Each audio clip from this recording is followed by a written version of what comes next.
आम्ही आपल्या हे आष्टा गावात भद्रावती तालुका चंद्रपूर डिस्ट्रिक्टमध्ये शाफ्ट कन्स्ट्रक्ट केला आहे कोल इंडिया लिमिटेडच्या CSR फंडद्वारे।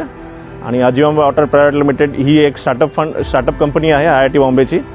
त्यांनी ही शाफ्ट टेक्नॉलॉजी इन्व्हेंट केली आणि ते डेसिमेट करतात। तर सुरुवातीला जेव्हा आम्ही या विलेजमध्ये आलो, गावात आलो, तर इथं परिस्थिती अशी होती, नदीमध्ये पाणी होतं, टाकी एका कोपऱ्यात होते आणि काही भागात पाणी जात होतं व्यवस्थित प्रेशरने, जे टाकीपेक्षा दूर होते घरं, त्यांना पाणी पुरवठा होत नव्हता। त्यामुळे लोक हाऊसहोल्ड मोटर लावणे किंवा खड्डे करणे, 2-2, 2.5 फूट खड्डे करणे, हे त्यांचे कोपिंग मेकॅनिझम जे म्हणतो त्या हिशोबाने ते करायचे। पाणी पुरवठा त्यांचं पूर्ण करण्याचे प्रयत्न करायचे, तरीही त्यांचा अपुरा होता पाणी पुरवठा।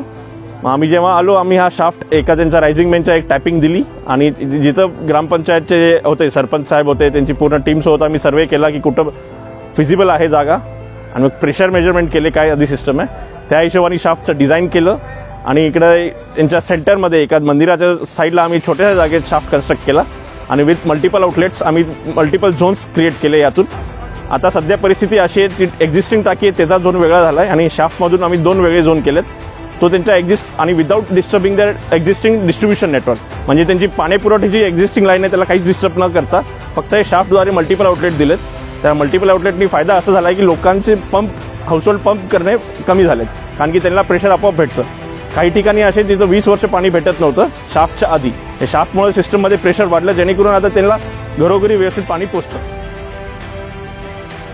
आज आपण इथे जी तंत्रज्ञान लावलेलं आहे ह्याला शाफ्ट टेक्नॉलॉजी असं म्हटलं जातं। युजली टाक्या बांधल्या जातात आणि टाकेमध्ये पाणी चढवलं जातं आणि मग डिस्ट्रीब्यूट करण्याचा प्रयत्न केला जातो, पण आपल्याकडे पाणी पुरवठा हा 1 तास अर्धा तास इतकाच होतो। त्यामुळे टाक्या बांधून परत पाणी सोडणं हा जो कालावधी आहे तो खूप निघून जातो आणि त्याच्यात एनर्जी खूप निघून जाते।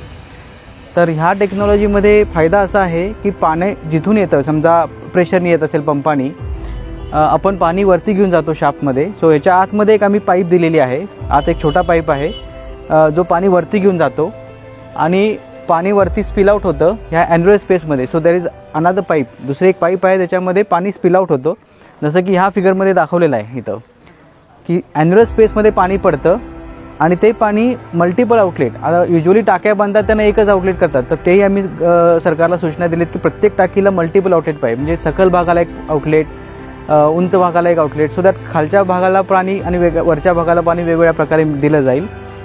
आणि आपण एक फ्युचरसाठी आउटलेट ठेवतो, जेणेकरून समजा पुढं एक वस्ती वाढली तर आहे ती यंत्रणा कशी वापरता येईल। तर हे किफायतशीर सस्टेनेबल असं एक मॉडेल आहे पाणी पुरवठ्याचं। आज जर का इथं टाकी बांधली असती तर का अजून काही खूप खर्च झाला असता, तो जो वाचलेला खर्च आहे तो सोलार पॅनलसाठी वापरता येईल। तो प्रशासनाला अशा प्रकारच्या स्कीम राबवता येईल की, कारण भरपूर ग्रामपंचायतीत मी बघितलेलं आहे की पाणीपट्टी भरणं शक्य नसतं, मग कॅपिटल वर्क्स होऊन जातात पण पाणी पुरवठा योजना बंद पडून जाते। तर अशा प्रकारचे शाश्वत तंत्रज्ञान वापरण्याची खूप सध्या गरज आहे आणि IIT Mumbai with partnership of RuTAG ह्या आणि CSR fund coal India limited ह्याच्या माध्यमातून हा प्रयोग झालेला आहे। तर ह्या आणि ग्रामपंचायत आणि जिल्हा परिषद ह्या सगळ्यांच्या सहभागाने हा एकत्रितपणे प्रयोग झालेला आहे।